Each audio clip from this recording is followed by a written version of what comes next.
Olá, graças a Deus por mais um grande dia, como sempre, uma grande oportunidade, é um privilégio imenso, maravilhoso, como sempre, algo poderoso, milagroso, poder realmente conhecer o poder de Deus e as suas vontades, os seus realmente desejos, porque o que Deus ele tem para nós é muito mais do que pensamos ou imaginamos. E se nós cremos e confiarmos nisso, tomarmos posse, a sua força, o seu poder, como nós temos lido aqui no livro de Êxodo, como Deus pode realizar obras assim especiais, maravilhosas na nossa vida, como falamos no capítulo 15 de Êxodo, a água que era amarga, como ele conseguiu, só mandou Moisés pegar um pedaço de uma árvore, enfim, e jogar na água, e a água se tornou realmente doce. E depois, logo à frente, encontraram ali 70 palmeiras, e enfim, o oásis a qual Deus preparou. Mas aí, olha só, dando continuidade ao capítulo 16, toda a comunidade de Israel partiu de Elim e chegou ao deserto de Sim, que fica entre Elim e o Sinai, e foi no 15º dia do segundo mês, depois que saiu do Egito. No deserto, toda a comunidade de Israel reclamou a Moisés e Arão. Disseram-lhe os israelitas: quem dera a mão do Senhor nos tivesse matado no Egito. Olha só como esse povo começou realmente a lamentar. Quem dera a mão do Senhor nos tivesse matado no Egito. Lá nos sentávamos ao redor das panelas de carne e comíamos pão à vontade.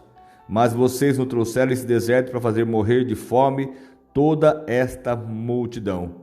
Disse, porém, o Senhor a Moisés: eu lhe farei chover pão do céu, o povo sairá e recolherá diariamente a porção necessária para aquele dia. Com isso os porei à prova para ver se segue ou não as minhas instruções. Olha o que o Senhor disse para que esse povo pudesse realmente obedecer a Deus ou não, em meio a um momento difícil, onde estava passando por momentos difíceis, da fome. Mas o Senhor deixou bem claro: eu vou fazer chover pão do céu, e o povo sairá e recolherá diante a porção necessária para aquele dia. Com isso eu os porei à prova para ver se segue as minhas instruções ou não. No sexto dia trarão para si, para ser preparado, o dobro do que recolhe nos outros dias. E assim Moisés e Arão disseram a todos os israelitas: ao entardecer vocês saberão que foi o Senhor que os tirou do Egito. E amanhã vocês verão a glória do Senhor, porque o Senhor ouviu a queixa de vocês contra ele. Quem somos nós para que vocês reclamem a nós? Olha só. Quem somos nós para que vocês reclamem a nós? E disse a Moisés: o Senhor lhes dará carne para comer ao entardecer e pão à vontade pela manhã, porque ele ouviu as suas queixas contra ele. Quem somos nós? Vocês não estão reclamando de nós, mas do Senhor. E disse Moisés a Arão: diga a toda a comunidade de Israel que se apresente ao Senhor, pois ele ouviu as suas queixas. Enquanto Arão falava a toda a comunidade, todos olharam em direção ao deserto, e a glória do Senhor apareceu na nuvem.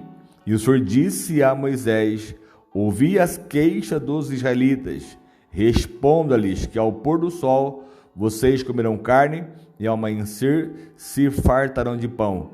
Assim saberão que eu sou o Senhor, o seu Deus. No final da tarde apareceram codornizes que cobriram o lugar onde estavam acampados, e ao amanhecer havia uma camada de orvalho ao redor do acampamento. Depois que o orvalho secou, flocos finos, semelhantes à geada, estavam sobre a superfície do deserto. E quando os israelitas viram aquilo, começaram a perguntar uns aos outros: o que é isso? Pois não sabiam do que se tratava. E disse-lhe, pois, Moisés: este é o pão que o Senhor lhes deu para comer. Assim ordenou o Senhor: cada chefe da família recolha quanto precisar, um jarro para cada pessoa da sua tenda. Os israelitas fizeram como lhe fora dito. Alguns escolheram mais e outros menos. Isso é algo até normal, né? Em meio a tanta incredulidade e não aceitação daquilo que lhe é ordenado. E quando mediram com um jarro, quem tinha recolhido muito não teve demais, e não faltou quem tinha recolhido pouco. Cada um quanto recolheu o quanto precisava. Ninguém deve guardar nada para a manhã seguinte, ordenou-lhe Moisés. Todavia, algum deles não deram atenção a Moisés, e guardaram pouco até a manhã seguinte. Mas aquilo criou bicho e começou a cheirar mal. Por isso Moisés irou-se contra eles, porque o povo, infelizmente, é assim. É um coração duro de entender, os ouvidos ouvem com mau grado, não quer dar atenção à voz do Senhor, não quer realmente fazer conforme aquilo que foi realmente predito, ordenado, as leis, as instruções. Sempre cada um quer dar o seu jeitinho, ainda mais no Brasil, né? Os brasileiros sempre querem dar o seu jeitinho, a sua forma de achar que deve ser dessa forma e daquela maneira. Mas assim, então, o Moisés irou-se naquele momento, porque guardaram um pouco, e mais amanhã, no dia de amanhã, cedo, quando foram ver, aquilo começou a cheirar mal. E cada manhã, todos recolhiam os quanto precisavam, pois quando o sol esquentava, aquilo se derretia, e no sexto dia recolheram o dobro, 2 jarros para cada pessoa, e os líderes da comunidade foram contar isso a Moisés, que lhe explicou: foi isso que o Senhor ordenou, amanhã será dia de descanso, sábado consagrado ao Senhor. Assem e cozinhem o que quiserem, guardem o que sobrar até a manhã seguinte. Eles o guardaram até a manhã seguinte, como Moisés tinha ordenado, e não cheirou mal, nem criou bicho. Como no hoje, disse Moisés, pois hoje é o sábado do Senhor. Hoje vocês não encontrarão no terreno. Durante 6 dias vocês podem recolhê-lo, mas no 7º dia, o sábado, nada acharão. E apesar disso, alguns deles saíram no 7º dia para recolhê-lo, mas não encontraram nada. Então o Senhor disse a Moisés: até quando vocês vão se recusar a obedecer aos meus mandamentos e às minhas instruções? Veja que o Senhor lhe deu o sábado, e por isso no 6º dia ele lhes dá o pão para 2 dias. No 7º dia fiquem todos onde estiverem, ninguém deve sair. Então o povo descansou no 7º dia. E o povo de Israel chamou maná aquele pão. Era branco como semente de coentro e tinha gosto de bolo de mel. E disse Moisés: o Senhor lhes ordenou que recolham um jarro de maná, que o guarde para as futuras gerações, para que vejam o pão que lhes dei no deserto, quando os tirei do Egito. Então Moisés disse a Arão: ponha uma vasilha à medida de um jarro de maná e coloque diante do Senhor, para que seja conservado para as futuras gerações. Em obediência ao que o Senhor tinha ordenado, Moisés e Arão colocou o maná junto às tábuas da aliança, para lhe ser guardado. E os israelitas comeram maná durante 40 anos, até chegar a uma terra habitável, onde comeram maná, até chegar às fronteiras de Canaã. E o jarro ia a 10ª parte de uma arroba. Então, o jarro é uma 10ª parte de uma arroba. Então, praticamente, uma arroba tem 15 quilos, uma 10ª parte, praticamente 1,5 kg do que eles comiam, cada um com os pães ou a farinha que pegavam, enfim. Então, o maná. Olha só o quanto isso é maravilhoso, é fabuloso, temos todo o entendimento. E desde o passado, como as pessoas, o ser humano, ele não consegue crer, confiar, acreditar numa lei, numa ordenança, viver de forma como Deus ele se agrada. Eu sempre repito essa frase: quantos dizem, Pai, seja feita a vossa vontade aqui na terra como no céu, mas literalmente a vontade humana de cada um é o que prevalece, não é a vontade do Senhor.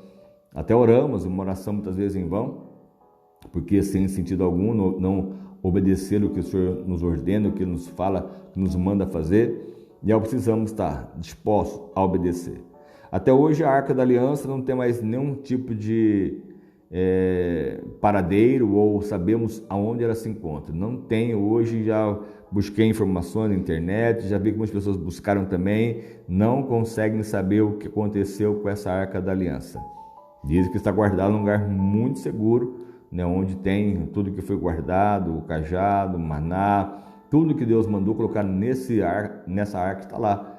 E assim nós cremos, nós confiamos, nós acreditamos, porque é necessário que Deus ele venha se revelar e vai dar a vitória a cada um conforme aquilo que determinou. E se nós formos obedientes conforme manda realmente o Senhor pela sua palavra, o quanto mais vamos vencer, crescer e avançar e no Senhor prosperar. No meio do deserto, Deus alimentou esse povo com maná que vinha do céu, pão que era do céu. Deus mandou codornizes, carne para que eles pudessem comer, e até tem uma mensagem aí depois muito mais forte, que mais que eles reclamavam, realmente Deus enviou de uma forma que eles podiam realmente ali se fartar de tantas bênçãos que Deus mandava. E aí vamos ler muitas coisas ainda sobre esse povo lá no deserto, e ainda Deus ele tem o poder sim de surpreender e abençoar a cada um de nós. Então, se nós cremos nisso, confiarmos nisso, vamos vencer, vamos avançar, vamos prosperar ainda muito mais no Senhor. Amém? Em nome de Jesus,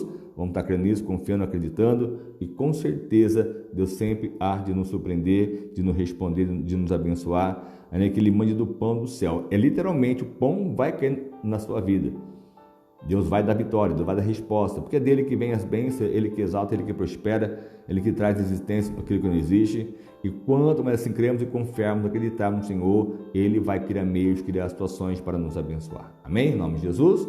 Ao Pai amado, mais uma vez eu quero te agradecer por esse dia, mais uma grande oportunidade, como sempre, poder louvar o Senhor, adorar o Senhor, cultuar o Senhor. E eu creio que o Senhor vai operar, realizar obras maravilhosas sobre as nossas vidas, porque nada pode impedir o teu querer, teu agir e o teu trabalhar. Então que a tua presença ela faça a diferença, meu Pai, sobre nós, de uma forma muito especial, gloriosa, poderosa e sobrenatural. Então peço essa bênção, eu dou a minha bênção, meu Pai, com a certeza de uma resposta, uma vitória dos milagres que vão correr sobre cada casa, sobre cada família, em nome do Senhor Jesus. Amém? Uma posse disso, creia, confie, acredite, Ele vai te abençoar, Ele vai te prosperar. Não deixe que nada o impeça, como hoje mandei uma mensagem maravilhosa, como a apostasia de muitos estão chegando a um momento muito difícil, em meio às dificuldades, como esse povo começava a lamentar, reclamar. No Mar Vermelho reclamou, começou a ver, faltou água, reclamou, lamentou, só sabiam lamentar e reclamar. Não precisamos totalmente crer, confiar, porque Deus está ouvindo a cada um de nós as nossas queixas, pois Ele ouviu as suas queixas. Olha, está escrito, Deus ouviu as suas queixas. Então, Deus ouve realmente o que você fala, o que você lamenta, o que você clama, o que você reclama. Clamar é pedir, é buscar. Reclamar já é realmente uma situação que Deus não se agrada. Amém? Então, busque em Deus a sua vitória, a sua resposta, e com certeza Ele vai te abençoar, te prosperar ainda muito mais, em nome de Jesus. Amém? Deus abençoe, fica com Deus, que precisar, pode contar conosco sempre, nossas mensagens, nossas orações, em nome de Jesus.